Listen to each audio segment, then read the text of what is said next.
Hello everyone welcome to Career Quest hopefully ਤੁਸੀਂ ਸਾਰੇ ਵਧੀਆ ਹੋਵੋਗੇ ਤੇ ਬਹੁਤ ਅੱਛੇ ਤਰੀਕੇ ਦੇ ਨਾਲ ਆਪਣੇ ਐਗਜ਼ਾਮ ਦੀ ਪ੍ਰੈਪਰੇਸ਼ਨ ਕਰ ਰਹੇ ਹੋਵੋਗੇ।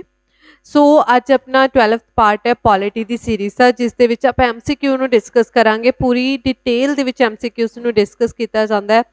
ਹਰ ਇੱਕ ਕੁਐਸਚਨ ਦੇ ਜਿੰਨੇ ਵੀ ਐਡੀਸ਼ਨਲ ਪੁਆਇੰਟਸ ਹੁੰਦੇ ਨੇ ਤੁਹਾਨੂੰ ਰਾਈਟ ਡਾਊਨ ਕਰਵਾਏ ਜਾਂਦੇ ਨੇ। ਸੋ ਆਪਣੀ ਕਾਪੀ ਪੈਨ ਨਾਲ ਲੈ ਕੇ ਬੈਠਿਆ ਕਰੋ ਇਹਨਾਂ ਦੀ ਰਿਵੀਜ਼ਨ ਕਰਨ ਲੱਗਿਆ, ਕਿ ਜੋ ਵੀ ਤੁਹਾਨੂੰ ਲੱਗਿਆ ਹੋਵੇ ਕਿ ਤੁਹਾਨੂੰ ਇਹ ਜੋ ਪੁਆਇੰਟ ਹੈ ਤੁਹਾਨੂੰ ਨਹੀਂ ਸੀ ਪਤਾ, ਉਹਨੂੰ ਤੁਸੀਂ ਕੀ ਕਰਦੇ ਜਾਣਾ, ਲਿਖਦੇ ਜਾਣਾ। ਸੋ ਲੈਟ ਸਟਾਰਟ। ਅੱਜ ਦੀ ਸੀਰੀਜ਼ ਨੂੰ ਸਟਾਰਟ ਕਰਦੇ ਆ ਫਸਟ ਕੁਐਸਚਨ ਦੇ ਨਾਲ। ਕੁਐਸਚਨ ਕੀ ਹੈ, in which of the following act the provision was made for the establishment of Supreme Court at Calcutta. ਪੁੱਛਿਆ ਗਿਆ ਹੈ ਕਿ ਕਿਹੜਾ ਉਹ ਐਕਟ ਆਇਆ ਸੀ। ਸਭ ਨੂੰ ਪਤਾ ਹੈ ਕਿ ਡਿਫਰੈਂਟ ਐਕਟ ਆਏ ਨੇ ਪੋਲਿਟੀ ਦੇ ਰਿਗਾਰਡਿੰਗ ਹੀ ਨੇ। ਉਹ ਸਾਰੇ ਐਕਟ ਜੋ ਪਿੱਛੋਂ ਚੱਲਦੀ ਆ ਰਹੀ ਹੈ, ਜੋ ਬੇਸ ਬਣਾਉਂਦੇ ਆਏ ਨੇ ਸਾਡੇ ਅੱਜ ਦੇ ਕਨਸਟੀਟਿਊਸ਼ਨ ਦਾ, ਸਾਡੇ ਸੰਵਿਧਾਨ ਦਾ। ਪੁੱਛਿਆ ਗਿਆ ਹੈ ਕਿ ਉਹ ਕਿਹੜਾ ਐਕਟ ਸੀ ਜਿਸ ਦੇ ਵਿੱਚ ਪ੍ਰੋਵੀਜ਼ਨ ਰੱਖੀ ਗਈ ਸੀ ਸੁਪਰੀਮ ਕੋਰਟ ਦੀ, ਕਿ ਸਾਡੀ ਕੰਟਰੀ ਦੇ ਵਿੱਚ ਕਲਕੱਤਾ ਦੇ ਵਿੱਚ ਇੱਕ ਸੁਪਰੀਮ ਕੋਰਟ ਬਣੇਗਾ। ਸੋ ਬ੍ਰਿਟਿਸ਼ਰਸ ਦਾ ਸੁਪਰੀਮ ਕੋਰਟ ਕਿਹਾ ਜਾਂਦਾ ਹੈ ਉਸਨੂੰ, ਕਿ ਬ੍ਰਿਟਿਸ਼ਰ ਦਾ ਸੁਪਰੀਮ ਕੋਰਟ ਕਿਸ ਐਕਟ ਦੇ ਅਧੀਨ ਬਣਿਆ ਸੀ, ਕਿੱਥੇ ਬਣਿਆ ਸੀ, ਕਲਕੱਤਾ ਦੇ ਵਿੱਚ ਬਣਿਆ ਸੀ। ਫਸਟਲੀ ਤੁਸੀਂ ਵਿਦਿਨ ਸੈਕਿੰਡ ਆਨਸਰ ਕਰਨ ਦੀ ਕੋਸ਼ਿਸ਼ ਕਰਨੀ ਹੈ।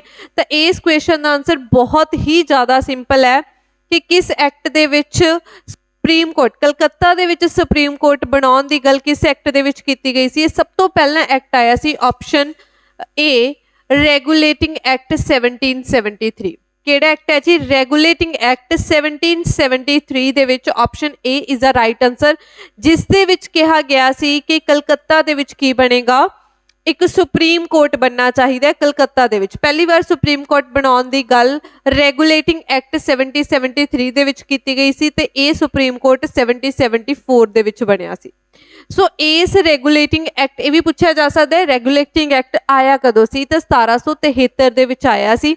ਇਸ ਦੇ ਵਿੱਚ ਹੋਰ ਕੀ ਕਿਹਾ ਗਿਆ ਸੀ, ਇਸ ਦੇ ਵਿੱਚ ਜੋ ਡਿਊਲ ਗਵਰਨਮੈਂਟ ਹੈ, ਡਿਊਲ ਗਵਰਨਮੈਂਟ ਆਫ ਬੰਗਾਲ, ਠੀਕ ਹੈ ਜੀ, ਬੰਗਾਲ ਦੇ ਵਿੱਚ ਜੋ ਡਬਲ ਗਵਰਨਮੈਂਟ ਕੀਤੀ ਗਈ ਸੀ, ਇੱਕ ਦੀਵਾਨੀ ਰਾਈਟ ਤੇ ਇੱਕ ਨਿਜ਼ਾਮਤ ਰਾਈਟ, ਉਸਨੂੰ ਖਤਮ ਕੀਤਾ ਗਿਆ ਸੀ। ਕਿਸਨੇ ਖਤਮ ਕੀਤਾ ਸੀ? ਵਾਰਨ ਹਾਸਟਿੰਗ ਨੇ।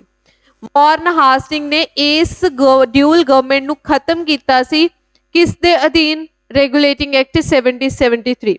ਇਹ ਵੀ ਪੁੱਛਿਆ ਜਾ ਸਕਦਾ ਹੈ ਕਿ ਇਸ ਜੋ ਡਿਊਲ ਗਵਰਨਮੈਂਟ ਹੈ, ਦੀਵਾਨੀ ਰਾਈਟ, ਨਿਜ਼ਾਮਤ ਰਾਈਟ, ਇਹ ਕਦੋਂ ਬਣਾਏ ਗਏ ਸੀ? ਇਹ ਬੈਟਲ ਆਫ ਬਕਸਰ ਤੋਂ ਬਾਅਦ 1764 ਦੇ ਵਿੱਚ। ਕਿਸਨੇ ਡਿਊਲ ਗਵਰਨਮੈਂਟ ਕੀਤੀ ਗਈ ਸੀ, ਕਿਸ ਦੇ ਦੁਆਰਾ ਕੀਤੀ ਗਈ ਸੀ? ਲਾਰਡ ਕਲਾਈਵ ਦੇ ਦੁਆਰਾ। ਇਹ ਵੀ ਪੁੱਛਿਆ ਜਾਂਦਾ ਹੈ ਕਿ ਲਾਰਡ ਕਿਸ ਦੇ ਦੁਆਰਾ ਚਲਾਈ ਗਈ ਸੀ ਡਿਊਲ ਗਵਰਨਮੈਂਟ, ਤਾਂ ਆਨਸਰ ਹੋਏਗਾ ਲਾਰਡ ਕਲਾਈਵ। ਅਗਰ ਪੁੱਛਿਆ ਜਾਵੇ ਕਿ ਉਸ ਡਿਊਲ ਗਵਰਨਮੈਂਟ ਨੂੰ ਖਤਮ ਕਦੋਂ ਕੀਤਾ ਹੈ, 1773 ਦੇ ਵਿੱਚ ਵਾਰਨ ਹਾਸਟਿੰਗ ਦੇ ਦੁਆਰਾ। ਹੋਰ ਇਸ ਐਕਟ ਦੇ ਵਿੱਚ ਕੀ ਕਿਹਾ ਗਿਆ ਸੀ? ਦੇਖੋ, ਪਹਿਲਾਂ ਜੋ ਵਾਰਨ ਹਾਸਟਿੰਗ ਸੀ, ਜੋ ਗਵਰਨਰ ਹੁੰਦਾ ਸੀ, ਉਸਨੂੰ ਕਿਹਾ ਜਾਂਦਾ ਸੀ ਗਵਰਨਰ ਆਫ ਬੰਗਾਲ।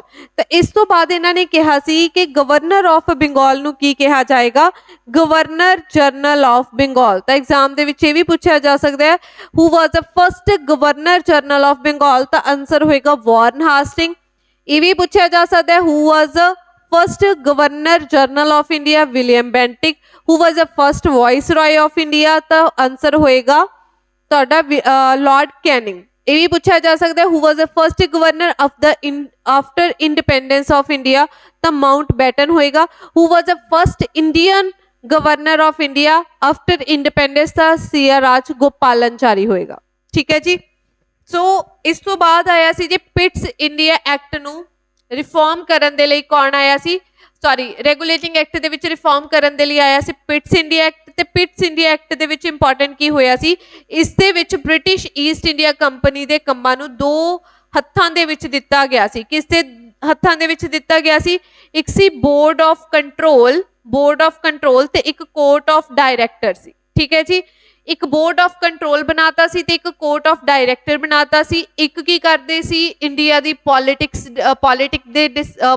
ਦੇ ਡਿਸੀਜਨ ਲੈਂਦੀ ਸੀ ਤੇ ਇੱਕ ਟੀਮ ਕੀ ਕਰਦੀ ਸੀ? ਇੰਡੀਆ ਦੇ ਵਿੱਚ ਟ੍ਰੇਡ ਤੇ ਕਾਮਰਸ ਨੂੰ ਹੈਂਡਲ ਕਰਦੀ ਸੀ। ਅਗਰ ਗੱਲ ਕੀਤੀ ਉਸ ਤੋਂ ਬਾਅਦ ਆਂਦਾ ਜੀ ਸਾਡਾ ਚਾਰਟਰ ਐਕਟ 1813 ਵਾਲਾ ਚਾਰਟਰ ਐਕਟ ਆਂਦਾ, ਜਿਸ ਦੇ ਵਿੱਚ ਕੀ ਕੀਤਾ ਗਿਆ ਸੀ? ਇਸ ਦੇ ਵਿੱਚ 1 ਲੱਖ ਰੁਪਇਆ ਦਿੱਤਾ ਗਿਆ ਸੀ ਇੰਡੀਆ ਦੀ ਐਜੂਕੇਸ਼ਨ ਦੇ ਉੱਤੇ ਲਗਾਉਣ ਦੇ ਲਈ, 1 ਲੱਖ ਰੁਪਇਆ ਔਨ ਇੰਡੀਅਨ ਐਜੂਕੇਸ਼ਨ ਦੇ ਉੱਤੇ ਲਗਾਉਣ ਦੇ ਲਈ। ਤੇ ਸੈਕਿੰਡ ਚੀਜ਼ ਕੀ ਹੋਈ ਸੀ ਕਿ ਬ੍ਰਿਟਿਸ਼ ਈਸਟ ਇੰਡੀਆ ਕੰਪਨੀ ਦੇ ਕੋਲੋਂ ਇੰਡੀਆ ਦੇ ਵਿੱਚ ट्रेड करन दी जो मोनोपली सी उसनू खोलिया गया सी। इंडिया दे विच ट्रेड करन दी मोनोपली नू ब्रिटिश ईस्ट इंडिया कंपनी तो खोलिया गया सी। हुण ब्रिटिश ईस्ट इंडिया कंपनी दे कोल जो ट्रेड करन दी मोनोपली है वो सिर्फ टी दी ट्रेड करन दी मोनोपली दी है, वेयर चाइना दे विच।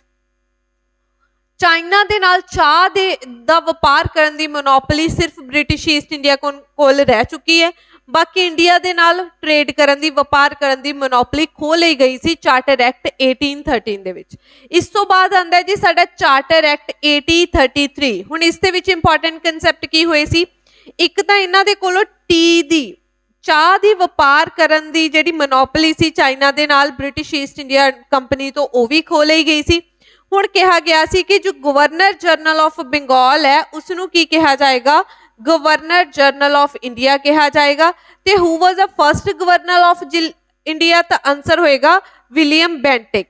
ठीक है जी, William Bentinck was the first governor general of India. ते इस गवर्नर जनरल ने ही 1829 दे विच की कीता सी, सती प्रथा नू बैन कीता सी, सती प्रथा नू बैन कीता सी। अगर पूछा जाए इंडियन कौन सी जिसने इसनू सपोर्ट किया सी, तो राजा राम मोहन रॉय। ठीक है जी, राजा राम मोहन रॉय सी। राजा राम मोहन रॉय ने केड़ा समाज वसाया सी, ब्रह्मो समाज वसाया सी। राजा राम मोहन रॉय नू राजा दा टाइटल किसने दिता सी, राजा राम मोहन रॉय नू राजा दा टाइटल दिता सी अकबर सेकंड ने। होपफुली बहुत सारे एडिशनल फैक्ट्स तुहाडे क्लीयर हो गए होंगे। सो इत्थे ही जो मैकॉले, एक मैकॉले नाम का बंदा सी जिसनू एग्जीक्यूटिव काउंसिल दे विच लॉ मैंबर हायर किया गया सी। इत्थे मैं गल कीती कि इंडिया दी एजुकेशन दे उत्ते 1 लाख रुपया लगेगा। इस तो इलावा अगर गल की जाए कि इंडिया दी एजुकेशन बारे की ही विचारधारा हो रही सी, इंडिया दी एजुकेशन दे उत्ते जदों कहा गया कि 1 लाख रुपया लगेगा, उस तो बाद गल चल पई कि इंडिया दे विच जिहड़ी एजुकेशन है कि वो मदर टंग दे विच दित्ती जाएगी जां इंग्लिश वेस्टर्न लैंगुएज दे विच। तां इसनूं इस कंट्रावर्सी नूं खत्म करन दे लई मैकॉले नूं बुलाया गया ते मैकॉले ने डिसीजन की लिया सी कि इंडियंस नूं जिहड़ी एजुकेशन है 1835 दे विच इंडिया दे विच मैकॉले आंदा ते मैकॉले ने डिसीजन लिया सी कि इंडियन नूं जो एजुकेशन है ओह इंग्लिश वेस्टर्न एजुकेशन दित्ती जाएगी, जिस दे लई इंडिया दे विच एक मैगना कार्टा ऑफ एजुकेशन भी आया सी। मैगना कार्टा ऑफ एजुकेशन किस नूं कहा जांदा है, मैगना कार्टा ऑफ एजुकेशन कहा जांदा है जी चार्ल्स वुड डिस्पैच एक्ट नूं। एक चार्ल्स वुड नाम का बंदा आंदा है जो कहता है कि इंडिया दे विच मास एजुकेशन होनी चाहिए है। जिसने जो रिपोर्ट पेश की उसनूं मैगना कार्टा कहा जाता है। तो मैगना कार्टा ऑफ एजुकेशन किसनूं कहा जाता है, चार्ल्स वुड डिस्पैच एक्ट नूं। ते ये इंडिया दे विच कदों आया सी, ये आया सी 1854 दे विच, 1854 दे विच। हुण 1856 तक इंडिया दा गवर्नर कौन बन चुका है, तो 1856 दे विच लॉर्ड डहलौजी आया सी। लॉर्ड डहलौजी, ते लॉर्ड डहलौजी ने चार्ल्स वुड्स दी रिपोर्ट्स नूं मन्निया सी ते उस दे बेस दे उत्ते ही 1857 दे विच 3 जगह दे विच यूनिवर्सिटीज बनिया सी। कैलकटा, बॉम्बे ते मद्रास दे विच 3 यूनिवर्सिटियां बनवाईयां गईयां सी। किस दे द्वारा, लॉर्ड डहलौजी दे द्वारा। लॉर्ड डहलौजी उही बंदा है जो Anglo Sikh war second they which India दा गवर्नर सी। इस तो इलावा उसने इंडिया दे विच रेल सिस्टम स्टार्ट किया सी। 1853 दे विच पहली रेल बॉम्बे टू थाने चलाई सी। इस तो इलावा पोस्टल सिस्टम इंडिया दे विच स्टार्ट किया सी लॉर्ड डहलौजी ने। इस तो इलावा पब्लिक डिपार्टमेंट्स बनवाए सी लॉर्ड डहलौजी ने। इस तो इलावा डॉक्ट्राइन लैप्स रूल भी स्टार्ट किया सी लॉर्ड डहलौजी ने। इस तो इलावा विडो रीमैरिज एक्ट 1856 भी लॉर्ड डहलौजी ने ही किया सी। होपफुली ये चीज़ां क्लीयर होणगियां। नाउ मूव करते हैं नैक्सट क्वेश्चन दे उत्ते। नैक्सट क्वेश्चन है जी अज दी सीरीज़ का। सो जिन्ने भी एडिशनल पॉइंट्स ने लिखते जाना है। क्वेश्चन की है, the act of 1909 was associated with, देखो पीसीएस मध्य प्रदेश के पीसीएस प्री का क्वेश्चन है जो 2017 दे विच पूछा गया सी। क्वेश्चन की पूछा है, कहते जिहड़ा एक एक्ट आया सी, केड़ा एक्ट आया सी, जिवें आपां पढ़ते आ रहे हैं ना एक्ट 1813, 1833, 1835, इस तरीके दे नाल कंटिन्यूटी दे विच हर 20 साल बाद एक एक्ट आंदा सी। 1900 दे विच 1919 दे विच होर एक एक्ट आया ਜਿਸ ਨੂੰ ਕੀ ਕਿਹਾ ਜਾਂਦਾ ਸੀ? ਕਮੈਂਟ ਬਾਕਸ ਦੇ ਵਿੱਚ ਦੱਸਣਾ ਹੈ ਤੁਸੀਂ। ਇੱਕ ਤਾਂ ਆਇਆ ਸੀ ਮੌਂਟੇਗਿਓ ਚੈਮਸਫੋਰਡ ਤੇ ਇੱਕ ਆਇਆ ਸੀ ਮੋਰਲੇ ਮਿੰਟੋ ਰਿਫਾਰਮਸ। ਠੀਕ ਹੈ ਜੀ, ਕੀ ਆਇਆ ਸੀ? ਇਸ ਨੂੰ ਕਿਹਾ ਜਾਂਦਾ ਸੀ ਮੋਰਲੇ ਮਿੰਟੋ ਰਿਫਾਰਮਸ। ਤੇ ਤੁਸੀਂ ਮੈਨੂੰ ਇਹ ਦੱਸੋਗੇ ਕਮੈਂਟ ਬਾਕਸ ਦੇ ਵਿੱਚ ਕਿ ਮੌਂਟੇਗਿਓ ਚੈਮਸਫੋਰਡ ਰਿਫਾਰਮਸ ਕਦੋਂ ਆਈਆਂ ਸੀ, ਕਿਹੜੇ ਸਾਲ ਦੇ ਵਿੱਚ? ਇਹਦੇ ਵਿੱਚ ਕੀ ਇਹ ਪੁੱਛਿਆ ਗਿਆ ਹੈ ਕਿ 1919 ਦਾ ਜਿਹੜਾ ਐਕਟ ਆਇਆ ਸੀ ਉਹ ਨੀਚੇ ਦਿੱਤਿਆਂ ਦੇ ਵਿੱਚੋਂ ਕਿਹੜੀ ਚੀਜ਼ ਦੇ ਨਾਲ ਰਿਲੇਟ ਕਰਦਾ ਹੈ? Introduction of separate electorate, decentralisation, dyarchy system ਜਾਂ ਫਿਰ ਲੈਜਿਸਲੇਟਿਵ ਆਫ ਕਾਉਂਸਿਲ। ਤਾਂ ਸਭ ਨੂੰ ਪਤਾ ਹੋਣਾ ਚਾਹੀਦਾ ਕਿ ਕਿਹੜੀ ਚੀਜ਼ ਕਿਸ ਐਕਟ ਦੇ ਵਿੱਚ ਇੰਟਰੋਡਿਊਸ ਕੀਤੀ ਗਈ ਸੀ।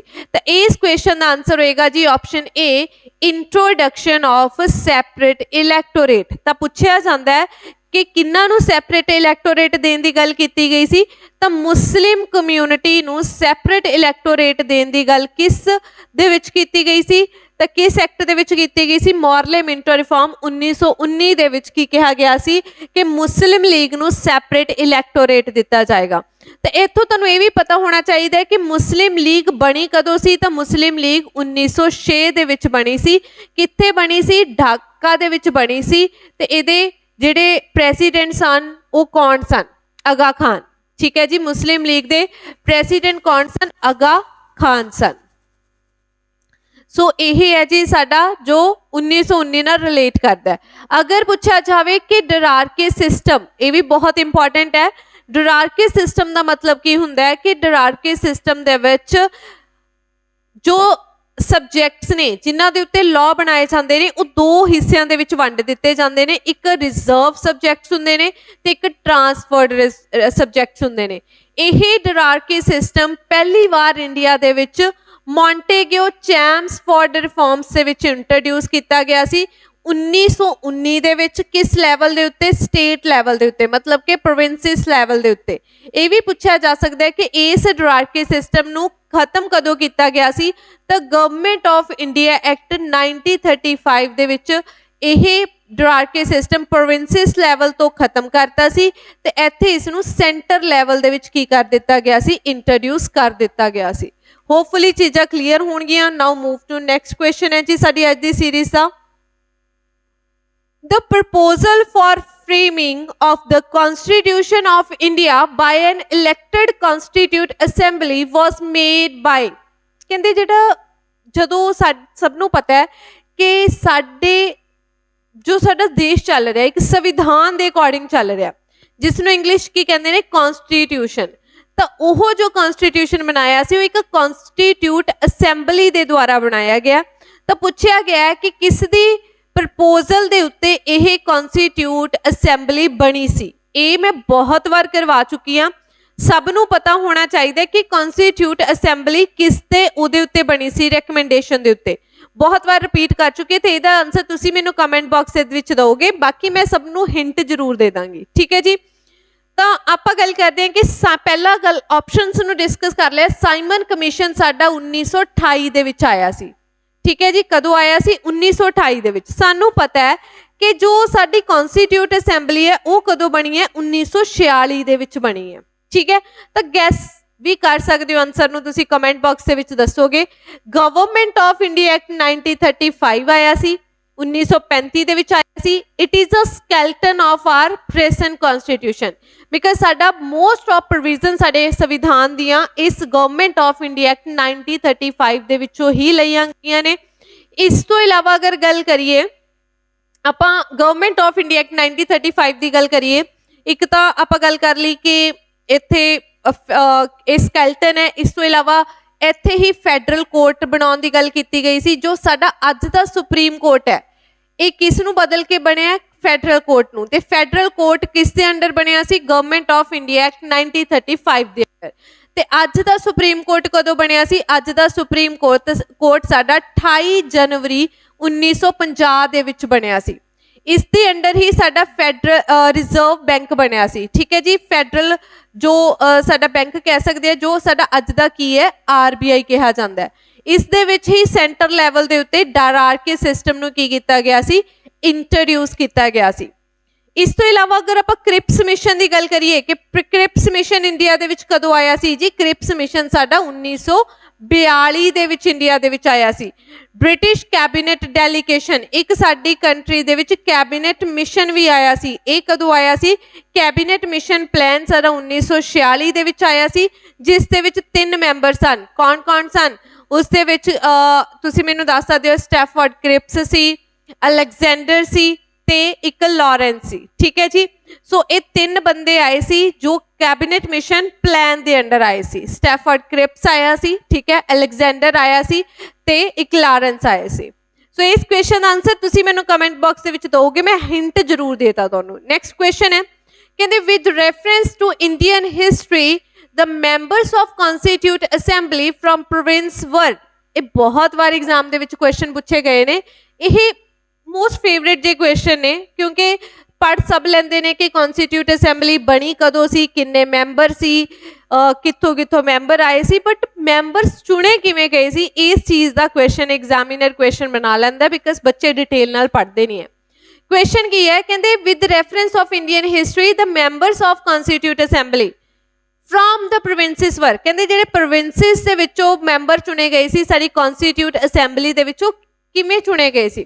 ਸਭ ਨੂੰ ਪਤਾ ਹੋਏਗਾ ਕਿ ਜਿਹੜੀ ਸਾਡੀ ਕਨਸਟੀਟਿਊਟ ਅਸੈਂਬਲੀ ਦੇ ਮੈਂਬਰ ਸਨ ਉਹ ਪਾਰਸ਼ਲੀ ਇਲੈਕਟਡ ਤੇ ਪਾਰਸ਼ਲੀ ਨੋਮੀਨੇਟਡ ਮੈਂਬਰ ਸਨ। ਨੋਮੀਨੇਟਡ ਕਿਹਨਾਂ ਦੇ ਦੁਆਰਾ ਸੀ? ਜੋ ਪ੍ਰਿੰਸਲੀ ਸਟੇਟ ਸਨ। ਤੇ ਪਾਰਸ਼ਲੀ ਇਲੈਕਟਡ ਕਿਹਨਾਂ ਦੇ ਦੁਆਰਾ ਸੀ? ਜੋ ਬ੍ਰਿਟਿਸ਼ ਪ੍ਰੋਵਿੰਸਿਸ ਸਨ। ਹੁਣ ਉਹਨਾਂ ਪ੍ਰੋਵਿੰਸਿਸ ਦੇ ਵਿੱਚੋਂ ਹੀ ਪੁੱਛਿਆ ਗਿਆ ਕਿ ਮੈਂਬਰ ਕਿਵੇਂ ਲਏ ਗਏ ਸਨ। ਪਹਿਲਾ ਆਪਸ਼ਨ ਹੈ, ਕਹਿੰਦੇ ਕਿ ਉਹ ਡਾਇਰੈਕਟਲੀ ਇਲੈਕਟ ਕੀਤੇ ਗਏ ਸੀ ਲੋਕਾਂ ਦੇ ਦੁਆਰਾ। ਬਿਲਕੁਲ ਨਹੀਂ, ਜੋ ਮੈਂ ਪਹਿਲਾਂ ਹੀ ਕਹਿ ਚੁੱਕੀ ਹਾਂ, partially elected and partially nominated.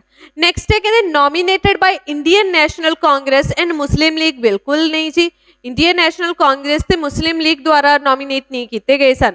ਕਹਿੰਦੇ ਇਲੈਕਟਡ ਬਾਈ ਪ੍ਰੋਵਿੰਸ਼ੀਅਲ ਲੈਜਿਸਲੇਟਿਵ ਅਸੈਂਬਲੀ। ਬਿਲਕੁਲ ਸਹੀ। ਕਹਿੰਦੇ ਉਸ ਸਮੇਂ ਜਿਹੜੀਆਂ ਸਟੇਟ ਸੀ ਜਾਂ ਪ੍ਰੋਵਿੰਸਿਸ ਸੀ ਉਹਨਾਂ ਦੇ ਵਿੱਚ ਪ੍ਰੋਵਿੰਸ਼ੀਅਲ ਲੈਜਿਸਲੇਟਿਵ ਅਸੈਂਬਲੀ ਬਣੀ ਹੋਈ ਸੀ। ਜਿਹੜੇ ਉਹਨਾਂ ਪ੍ਰੋਵਿੰਸ਼ੀਅਲ ਲੈਜਿਸਲੇਟਿਵ ਅਸੈਂਬਲੀਜ਼ ਦੇ ਵਿੱਚ ਚੁਣੇ ਹੋਏ ਮੈਂਬਰ ਸਨ, ਉਹਨਾਂ ਨੇ ਅੱਗੋਂ ਚੁਣ ਕੇ ਕਨਸਟੀਟਿਊਟ ਅਸੈਂਬਲੀ ਮੈਂਬਰਸ ਨੂੰ ਭੇਜਿਆ ਸੀ।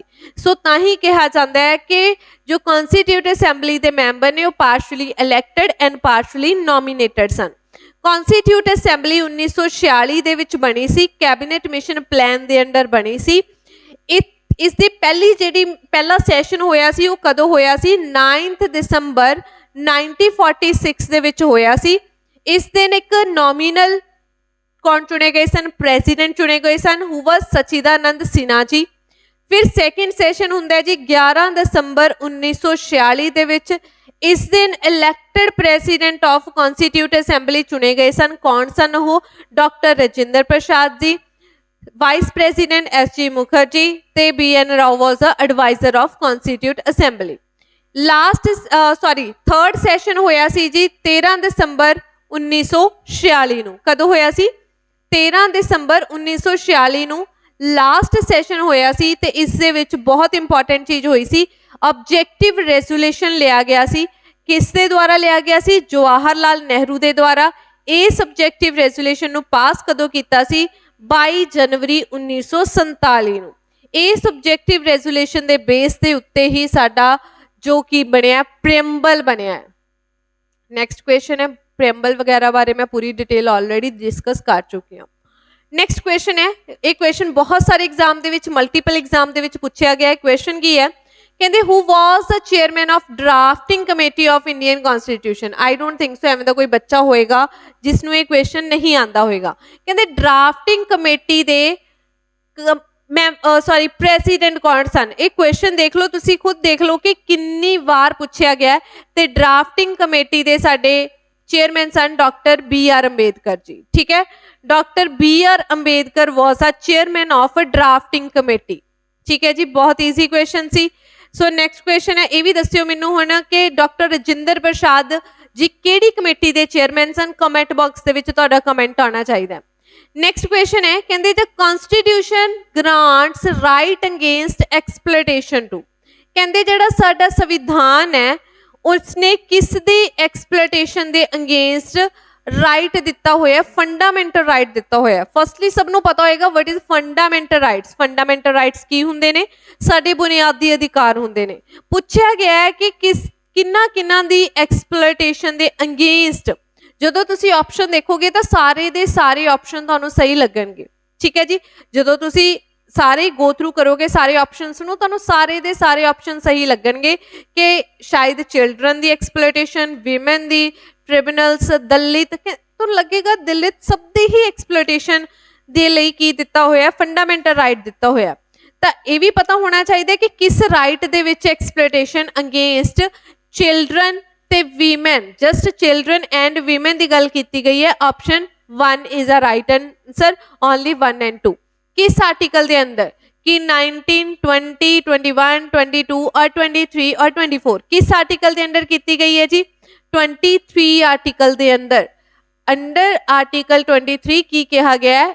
Right against exploitation of women and children, या फिर तुसी कह दो trafficking, ban on trafficking of children and women's. So ये साडा फंडामेंटल राइट है। केड़ा आर्टिकल है जी? साडा 23 आर्टिकल। 19 की है फ्रीडम जी, कादी freedom? Freedom of speech and expression, freedom to move in any part of the country, freedom to reside any part of the country, and freedom to make to form organisation and unions, and to freedom to get together करनी, ठीक है, assemble होना without arms, and freedom to choose any kind of profession. These all freedoms included in Article 19। एक होर freedom सी right to property they regarding, उसनू 44th amendment दे नाल repeal करके under article 300A legal right बना दिता गया। 20th आर्टिकल की है जी? यह आर्टिकल साडा दो तरीके दियां सानू साडे जेडे क्रिमिनल्स ने उन्हां नू दिंदा है। एक तां नो पोस्ट फैक्टो लॉ ते नो ड्यू जियोपैरिडी। आर्टिकल 21 तो सबनों पता होएगा। 21 आर्टिकल की right to life and liberty. 21A 86 amendment दे नाल ऐड किया गया सी, which was related to right to education. किन्ना बच्चों नू 6 to 14 ईयर्स नू, ठीक है, मुफ्त सिक्ख्या दी जाएगी आर्टिकल 21A दे अंडर। इस तो इलावा आर्टिकल 22 का भी सबनों पता होएगा, ठीक है, डिटेंशन वाला है। सो नैक्सट आप मूव करते हैं नैक्सट क्वेश्चन के उत्ते। क्वेश्चन 7th है जी सीरीज का, जो chief minister of state in India is not eligible to vote in the presidential elections. कहंदे जेड़ा चीफ मिनिस्टर है किसी स्टेट का, कहंदे ओह साडे किहड़े case they which in which case, किस केस दे विच ओ प्रेसिडेंट दे इलैक्शन दे विच पार्टिसिपेट नहीं करता। कहंदा किहड़ा केस हो सकता है? सबनों पता होएगा कि प्रेसिडेंट दी इलैक्शंस दे विच कौन कौन पार्टिसिपेट करता है। प्रेसिडेंट दी इलैक्शंस दे विच सबनों पता होएगा जिन्ने भी इलैक्टेड मैंबर ऑफ लोक सभा, राज्य सभा, elected member of legislative assemblies, not legislative councils, only legislative assembly, and elected member of Delhi, Pondicherry and Jammu and Kashmir. मैं एक चीज़ दे उत्ते एम्फेसाइज किया, किस चीज़ दे उत्ते? Not elected member of legislative councils. तो तुसी इत्थों आइडिया लगा के आंसर कर सकते हो कि चीफ मिनिस्टर किस केस दे विच प्रेसिडेंट दी इलैक्शंस दे विच पार्टिसिपेट नहीं कर सकता। कहंदे ही इज अ कैंडीडेट, ये तो कुछ भी नहीं है, ठीक है। नेक्स्ट कहंदे he is yet to prove his majority on the floor of lower house of the state legislature, बिल्कुल नहीं, अगर लोअर हाउस का है तो कर सकता है। Next he is a member of the upper house of the state legislature. Upper house केड़ा हुंदा है जी? साडी स्टेट दा लेजिस्लेटिव काउंसिल। कहंदे जेकर वो लेजिस्लेटिव काउंसिल दा मैंबर है दैन वो प्रेसिडेंट दे इलैक्शन दे विच पार्टिसिपेट नहीं कर सकता। Option C is a right answer. So next question दे मूव करते हैं। नैक्सट क्वेश्चन है जी अज दा, the procedure of impeachment of president of India is. कहंदे जेड़ा procedure of impeachment for president नू रिपील करन दे, जब प्रेसिडेंट नू उसकी कुर्सी तो हटाउण वाले प्रोसैस नू की कहा जाता है? इंपीचमेंट। तो यही इंपीचमेंट प्रोसैस किस आर्टिकल के अंदर है? आर्टिकल 61 के अंदर। तो प्रोसीजर असीं लिया कित्थों है, किहड़ी कंट्री तो अडॉप्ट किया? USA की कंट्री तो अडॉप्ट किया है। ਤੇ ਪੁੱਛਿਆ ਗਿਆ ਕਿ ਪ੍ਰੋਸੀਜਰ ਕੀ ਇਹ ਲੈਜਿਸਲੇਟਿਵ ਪ੍ਰੋਸੀਜਰ ਹੈ, ਜੁਡੀਸ਼ੀਅਲ ਪ੍ਰੋਸੀਜਰ ਹੈ, ਐਗਜ਼ੀਕਿਊਟਿਵ ਪ੍ਰੋਸੀਜਰ ਹੈ? ਨਹੀਂ ਜੀ, ਇਹ ਸਾਡਾ ਕੁਆਜ਼ੀ ਜੁਡੀਸ਼ੀਅਲ ਪ੍ਰੋਸੀਜਰ ਹੈ। Option A is a right answer. ਦੇਖੋ ਜਿਹੜੇ ਬੰਦੇ ਪ੍ਰੈਜ਼ੀਡੈਂਟ ਦੀ ਇਲੈਕਸ਼ਨਸ 'ਚ ਵੀ ਪਾਰਟਿਸਿਪੇਟ ਨਹੀਂ ਕਰਦੇ ਉਹ ਵੀ ਇੰਪੀਚਮੈਂਟ ਦੇ ਵਿੱਚ ਪ੍ਰੈਜ਼ੀਡੈਂਟ ਦੀ 'ਚ ਪਾਰਟਿਸਿਪੇਟ ਕਰ ਸਕਦੇ ਆ। ਇਸ ਰੈਜ਼ੋਲੂਸ਼ਨ ਨੂੰ ਕਿਸੇ ਵੀ ਹਾਊਸ ਦੇ ਵਿੱਚ ਇੰਟਰੋਡਿਊਸ ਕੀਤਾ ਜਾ ਸਕਦਾ ਹੈ। ਦੋਨਾਂ ਹਾਊਸਿਸ ਦੇ ਵਿੱਚ ਇਸ ਨੂੰ ਸਪੈਸ਼ਲ ਮੈਜੋਰਿਟੀ ਦੇ ਨਾਲ ਇਸ ਨੂੰ ਕੀ ਕਰਨਾ ਪੈਂਦਾ, ਪਾਸ ਕਰਵਾਉਣਾ ਪੈਂਦਾ। ਨੈਕਸਟ ਕੁਐਸਚਨ ਹੈ, ਕਹਿੰਦੇ power of the president to grant pardon etcetera is ਆ। ਕਹਿੰਦੇ ਜਿਹੜੀ ਅੰਡਰ ਆਰਟੀਕਲ 72 ਕਿਸ ਆਰਟੀਕਲ ਦੇ ਅੰਡਰ ਆਰਟੀਕਲ 72 ਪ੍ਰੈਜ਼ੀਡੈਂਟ ਕੋਲ ਇੱਕ ਪਾਰਡਨ ਪਾਵਰ ਹੁੰਦੀ ਹੈ। ਕਹਿੰਦੇ ਉਹ ਪਾਰਡਨ ਪਾਵਰ ਕੀ ਇੱਕ ਲੈਜਿਸਲੇਟਿਵ ਪਾਵਰ ਹੈ, ਜੁਡੀਸ਼ੀਅਲ ਹੈ, ਐਗਜ਼ੀਕਿਊਟਿਵ ਹੈ ਕਿ ਨਨ ਆਫ ਦਿਸ? ਜਿਹੜੀ ਪਾਰਡਨ ਪਾਵਰ ਹੈ ਅੰਡਰ ਆਰਟੀਕਲ 72 ਸਾਡੇ ਪ੍ਰੈਜ਼ੀਡੈਂਟ ਕੋਲ, ਉਹ ਸਾਡੇ ਪ੍ਰੈਜ਼ੀਡੈਂਟ ਦੀ ਜੁਡੀਸ਼ੀਅਲ ਪਾਵਰ ਹੈ। ਪਾਰਡਨ ਮਤਲਬ ਕੀ ਹੁੰਦਾ ਹੈ, ਮਾਫ ਕਰਨਾ। ਸੋ ਇਹ ਇੱਕ ਤਰੀਕੇ ਦੇ ਜੁਡੀਸ਼ਰੀ ਕੋਲ ਅਗਰ ਕੋਈ ਗਲਤੀ ਹੋ ਜੇ ਤਾਂ ਉਸ ਨੂੰ ਸੁਧਾਰਨ ਦੇ ਲਈ ਦਰਵਾਜ਼ਾ ਰੱਖਿਆ ਗਿਆ ਹੈ। ਕਿਸ ਨੂੰ ਦਿੱਤਾ ਗਿਆ? ਪਾਰਡਨ ਪਾਵਰ ਦਾ ਜੁਮਾ ਦਿੱਤਾ ਗਿਆ ਸਾਡੇ ਪ੍ਰੈਜ਼ੀਡੈਂਟ ਨੂੰ ਅੰਡਰ ਆਰਟੀਕਲ 72। ਨੈਕਸਟ ਕੁਐਸਚਨ ਹੈ 10th ਕੁਐਸਚਨ ਹੈ ਦੀ ਸੀਰੀਜ਼ ਦਾ। ਕੁਐਸਚਨ ਕੀ ਹੈ? ਕਹਿੰਦੇ bill presented in parliament become an act after 48 sorry question ਕੀ ਹੈ? ਕਹਿੰਦੇ a bill presented in parliament become as act after. ਕਹਿੰਦੇ ਜਿਹੜਾ ਸਾਡੀ ਪਾਰਲੀਮੈਂਟ ਦੇ ਵਿੱਚ ਜਿਹੜਾ ਪੇਸ਼ ਕੀਤਾ ਜਾਂਦਾ ਬਿੱਲ ਉਹ ਐਕਟ ਕਦੋਂ ਬਣਦਾ? ਕੀ ਉਹ it passes by both houses, ਜਦੋਂ ਦੋਨਾਂ ਹਾਊਸਿਸ ਦੇ ਵਿੱਚ ਇਹ ਪਾਸ ਹੋ ਜਾਂਦਾ ਉਸ ਤੋਂ ਬਾਅਦ ਕੀ ਇਹ ਐਕਟ ਬਣ ਜਾਂਦਾ ਹੈ? ਨਹੀਂ ਜੀ, ਇਹ ਐਕਟ ਬਣਦਾ ਹੈ ਜਦੋਂ ਇਹਦੇ ਉੱਤੇ ਪ੍ਰੈਜ਼ੀਡੈਂਟ ਆਪਣੀ ਐਸੈਂਟ ਦੇ ਦਿੰਦਾ ਜਾਂ ਆਪਣੇ ਸਾਈਨ ਕਰ ਦਿੰਦਾ। ਇਸ ਐਸੈਂਟ ਦੀ ਪਾਵਰ ਅੰਡਰ ਆਰਟੀਕਲ 111 ਆਰਟੀਕਲ ਦੇ ਅੰਡਰ ਪਾਵਰ ਹੁੰਦੀ ਹੈ ਕਿਸ ਦੇ ਕੋਲ? ਪ੍ਰੈਜ਼ੀਡੈਂਟ ਕੋਲ ਆਪਣੀ ਐਸੈਂਟ ਦੇਣ ਦੀ, ਤੇ ਉਸ ਤੋਂ ਬਾਅਦ ਹੀ ਜੋ ਸਾਡਾ ਬਿੱਲ ਹੈ ਉਹ ਕੀ ਬਣਦਾ? ਐਕਟ ਬਣਦਾ। ਨੈਕਸਟ ਕੁਐਸਚਨ ਹੈ, ਕਹਿੰਦੇ ਰਾਸ਼ਟਰਪਤੀ ਭਵਨ ਵਾਸ ਡਿਜ਼ਾਈਨਡ ਬਾਈ ਹੂਮ। ਕੁਐਸਚਨ ਪੁੱਛਿਆ ਗਿਆ ਹੈ, ਇਹ ਕੁਐਸਚਨ ਬਹੁਤ ਵਾਰ ਪੁੱਛਿਆ ਗਿਆ ਹੈ ਤੇ ਹੋ ਸਕਦਾ ਅੱਗੇ ਫਰਦਰ ਵੀ ਪੁੱਛਿਆ ਜਾਵੇ ਕਿ ਜਿਹੜਾ ਰਾਸ਼ਟਰਪਤੀ ਭਵਨ ਹੈ ਉਸ ਨੂੰ ਕਿਸ ਦੇ ਦੁਆਰਾ ਕੀ ਕੀਤਾ ਗਿਆ ਸੀ? डिजाइन किया गया सी। तो आंसर होएगा ऑप्शन सी एडविन ल्यूटेंस। ठीक है, option C is the right answer, Edwin Lutyens. Le Corbusier कौन सी? इस क्वेश्चन का आंसर तुसी कमेंट बॉक्स के विच दसोगे, तुहानू पता होएगा कि इसके द्वारा की वसाया गया। नेक्स्ट क्वेश्चन है जी साडा, क्वेश्चन की पूछा गया है, who among the following has held the office of president of India. कहते नीचे दिते जो चो केड़ा बंदा है जिसने की किया है एज अ वाइस प्रेसिडेंट साडी कंट्री दे विच सर्व किया? मुहम्मद हदायतुल्ला, फखरुद्दीन अली अहमद, नीलम संजीवा रेड्डी ते शंकर दयाल शर्मा। देखो एक दा नाम मैं तुहानू दस देनी है, मुहम्मद हदायतुल्ला तां जी बिल्कुल रहे ने, इस तो इलावा साडे रहे ने Shankar Dayal Sharma. Option B is a right answer, 1 and 4th is the right answer, option B. Vice president कौन रहे ने? मुहम्मद हदायतुल्ला ते साडे नीलम संजीवा रेड्डी। मुहम्मद हदायतुल्ला साडे चीफ जस्टिस ऑफ इंडिया भी रहे ने, ओनली साडे चीफ जस्टिस ऑफ इंडिया रहे ने जदों इन्हां दी एब्सेंट वीवी गिरी ते जाकिर हुसैन दी डेथ तो बाद ये एज अ प्रेसिडेंट भी इन्हां ने सर्व किया सी। सो इस दे नाल ही साडी अज दी सीरीज़ हुंदी है कंप्लीट। बहुत ज़्यादा बेनीफिशियल क्वेश्चन सी, होपफुली तुहानू पसंद आए होणगे। थैंक यू सो मच, मिलते हैं नैक्सट लैक्चर दे विच। अगर लैक्चर पसंद आंदा है लैक्चर नू शेयर एंड लाइक जरूर करना है ते अपने रिव्यूज़ कमेंट बॉक्स दे विच जरूर देने ने। थैंक यू सो मच, मिलते हैं नैक्सट लैक्चर दे विच।